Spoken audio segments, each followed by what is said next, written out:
It was Mark's idea. We should hire a local guide. He said with conviction, to ensure our safety. This mountain is known to be treacherous even if the scenery is breathtaking. The rest of the group agreed, though a mix of excitement and apprehension stirred within each of us. We were 5 close friends from our university days, and this trip had been a long-cherished dream. The day we met our guide, a strange feeling crept over me. He didn't say much, only offering a slight nod when Mark introduced us. The strangest thing was that he always walked at the very back like a silent shadow, and a scarf was wrapped tightly around the lower half of his face, revealing only his deep, inscrutable eyes. I couldn't quite recall their color, only that his gaze held a stillness that sent a slight shiver down my spine. The trail led deep into the heart of the mountain, initially filled with our lively chatter and laughter. Sunlight pierced through the canopy, painting shimmering streaks of light on the ground. The scent of vegetation and damp earth after the previous night's rain hung faintly in the air. But as we ventured further in, our noise gradually subsided, giving way to an encompassing silence, broken only by the rhythmic sound of our footsteps and the rustling of leaves in the treetops. Then the strange things began. I heard whispers, very faint, as if someone was speaking right next to my ear, but when I turned to look, there was only the wind whistling through the crevices in the rocks. I asked the others, but they all shook their heads, saying they hadn't heard anything. I told myself I was probably just too focused on the sounds of nature. But then it was Mark's turn to hear something. Did you guys hear that? It's like someone's calling. He stopped, his brow slightly furrowed. This time Lisa and Ben both nodded. They too had faintly heard those strange sounds, like someone calling their names from afar. We looked at each other, a sense of unease starting to brew within us. After walking a bit further, John, usually the calmest of the group, suddenly stopped, pointing to the ground. Look at this. Beside our hiking boot prints, there appeared tiny, bare footprints, clearly imprinted on the soft earth. All 5 of us were wearing hiking boots, so where had these footprints come from? None of us dared to speak, a sense of bewilderment and anxiety beginning to spread. I glanced at the guide. He remained silent, his eyes behind the scarf seemingly looking down at the footprints with an unreadable expression. By the time we reached the campsite, dusk was settling in. We quickly pitched our tents, started a fire, and prepared dinner. The atmosphere had become more subdued, the initial jokes and laughter now few and far between. After the meal, John said he wanted to take a short walk around the campsite to get some fresh air. We didn't pay much attention, just told him to be careful and continued our quiet conversation by the flickering firelight. But John didn't return. At first, we thought he might have gotten lost, but as time passed, our worry grew. We called his name again and again, the echoes bouncing back from the dense darkness of the forest sounding lonely and desolate. We have to go look for him, Lisa said, her voice slightly trembling. The rest of the group agreed, grabbing our flashlights and spreading out across the campsite. I went with Mark and Ben, trying to call out John's name loudly, but only the rustling of the wind and the silent darkness answered us. After a fruitless search, we returned to the tents, our hearts heavy with worry and unease. Mark suddenly remembered something. We should ask the guide. Maybe he's more familiar with this area. Together, we approached the guide's spot. He was still sitting silently by the dying embers of the fire, his tall figure shrouded in shadow. Mark went closer, softly calling, "Hey, have you seen where John went?" The guide didn't answer, remaining completely still. Mark frowned, taking another step forward, intending to tap his shoulder. We're asking you." At this moment, Lisa, with a mix of curiosity and perhaps suspicion, stepped closer. Maybe he's asleep? She gently reached out to lift the scarf covering the guide's face, wanting to get a better look at the mysterious man. As the scarf was pulled back, a soft gasp escaped Lisa's lips, as if she had just seen something that took her breath away. She took a step back, her eyes wide, staring at the guide's face. We quickly followed her gaze, and what we saw sent a cold dread creeping through our bodies.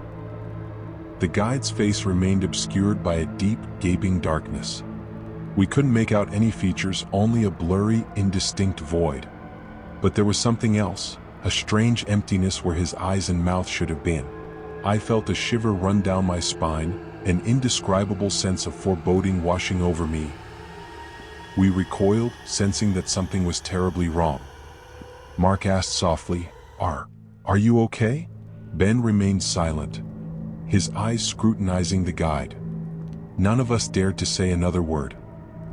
We could feel an unsettling presence, something inexplicable standing before us. The next morning, we packed our belongings in silence, not a single word exchanged between us. The anxiety still hung heavy in the air. We quickly left the campsite, trying to descend the mountain as fast as possible. When we reached the foot of the mountain, we found a small village nearby, hoping to find help and information about the strange guide. We recounted what had happened to the local villagers, but they only looked at us with puzzled and somewhat distant expressions. "There's no guide like that," an old man said, shaking his head. "It's been a long time since anyone dared to climb that mountain. Sometimes reckless young people go up, but they rarely return. But we hired someone. He was always behind us, wearing a scarf over his face." Lisa tried to explain, her voice still trembling. "Perhaps you've mistaken something," another middle-aged man said. "That mountain, it has its own ways of testing people's hearts." We left the village with more questions than answers. John was still missing, and we carried with us an indescribable sense of unease about the silent guide. His mysterious face, and the mountain that seemed unwilling to let us uncover its secrets.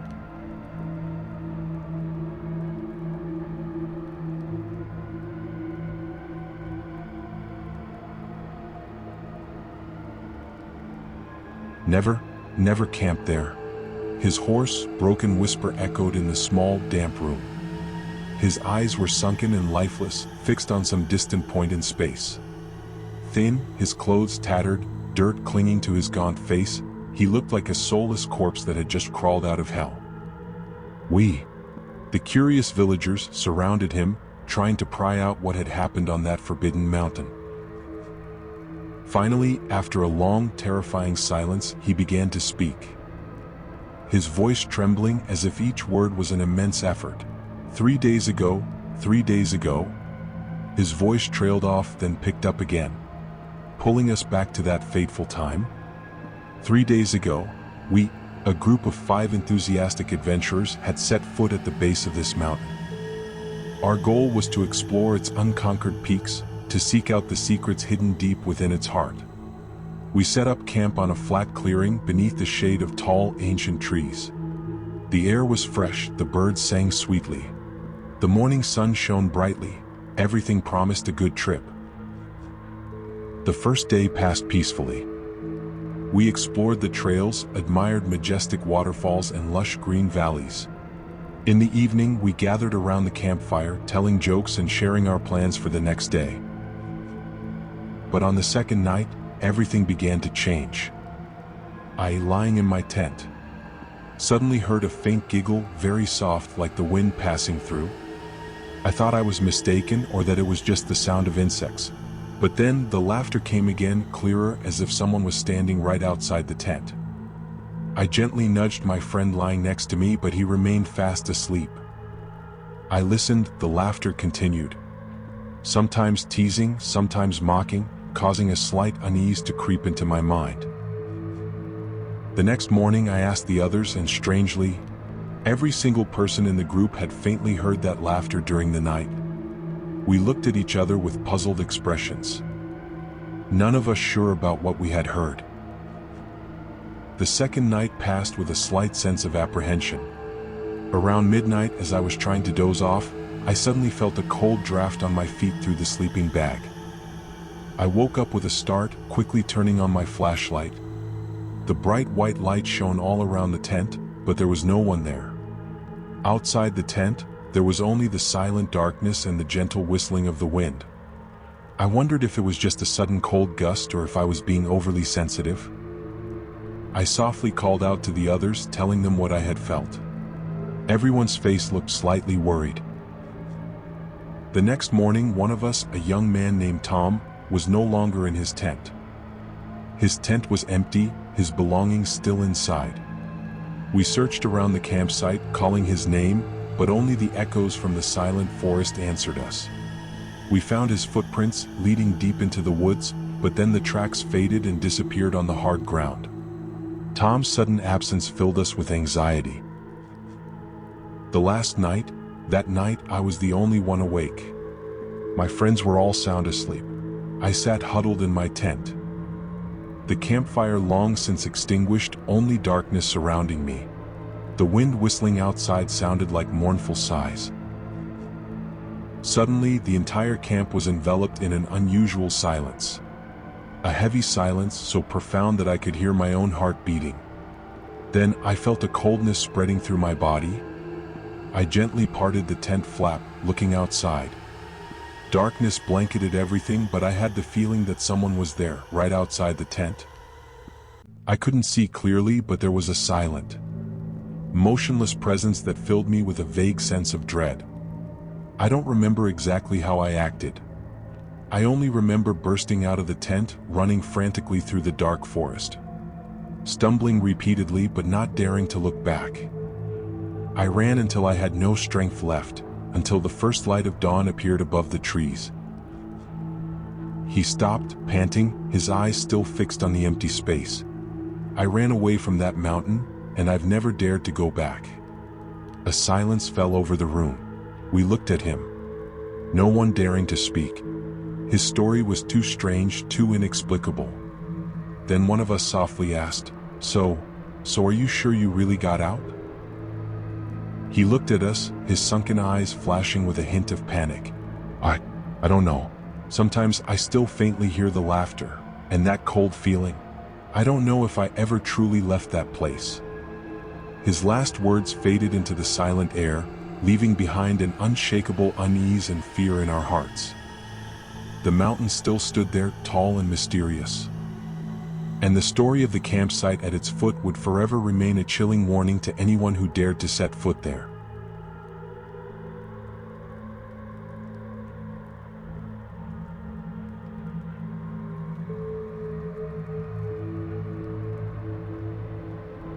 The gentle whistling of the wind outside the tent.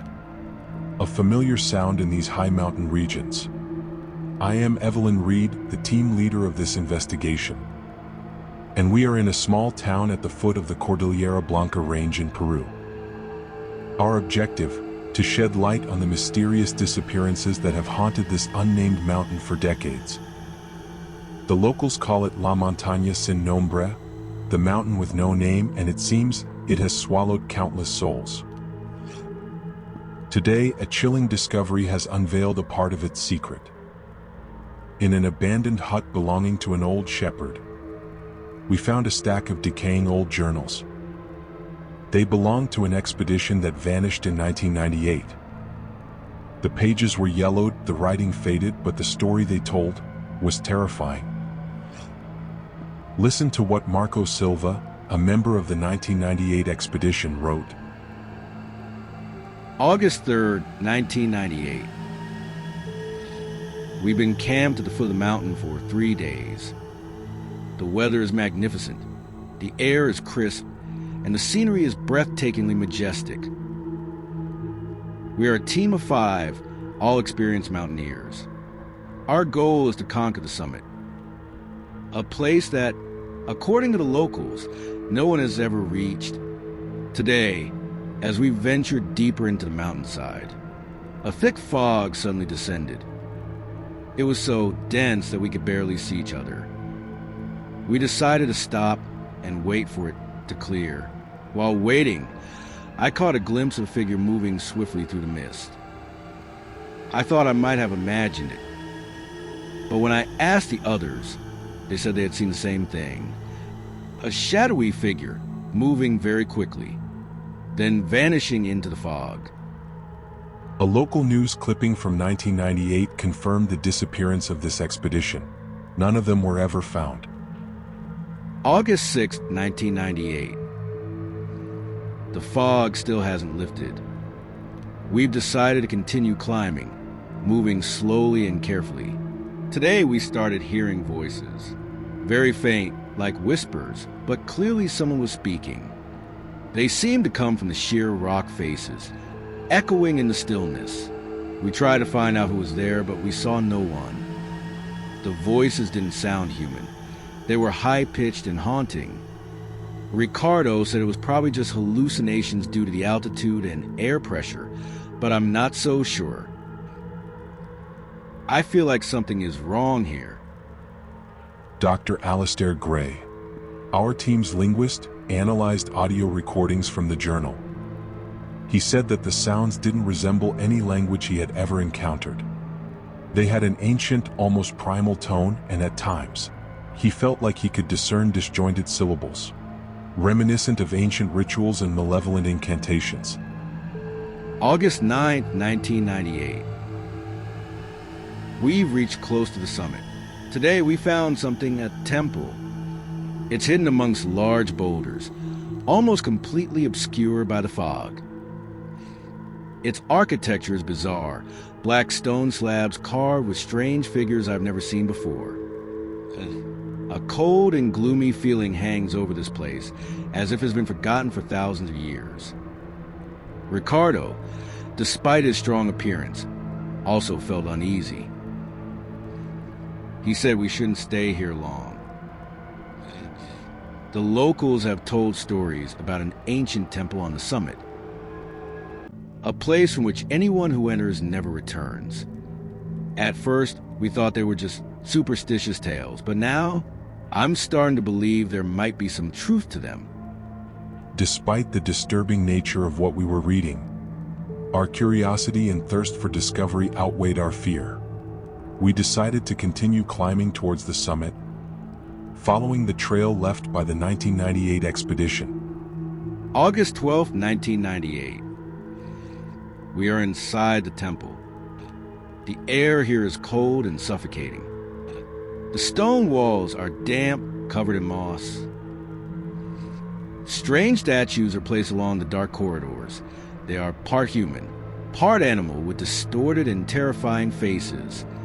In the center of the temple, we found a stone altar with carvings we cannot decipher. A heavy and gloomy feeling has enveloped us all. Carlos, usually the strongest and most optimistic of the group, has started to feel short of breath and anxious. He says we need to leave this place immediately. August 14, 1998. We tried to leave the temple, but we couldn't find a way out. All the corridors look the same, and we keep going in circles without reaching anywhere. But the darkness seems thicker, and the whispering voices have returned, louder and closer. We feel like someone is watching us, hidden in the shadows. Ricardo is starting to panic. He keeps muttering prayers in ancient Spanish, trying to ward off the evil forces he believes are surrounding us. Elena is sobbing uncontrollably. She says we will never escape this place. August 16, 1998. I don't know how much time I have left. We've lost contact with Carlos and Elena. Ricardo has completely broken down. He just sits in one spot and babbles nonsense.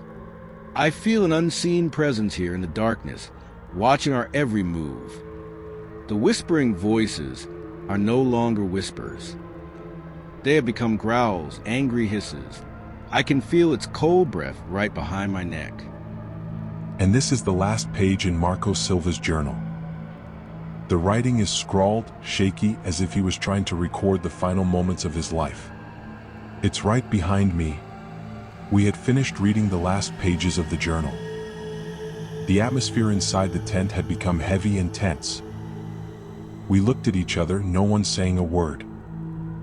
The story we had just read had planted a deep fear in our hearts.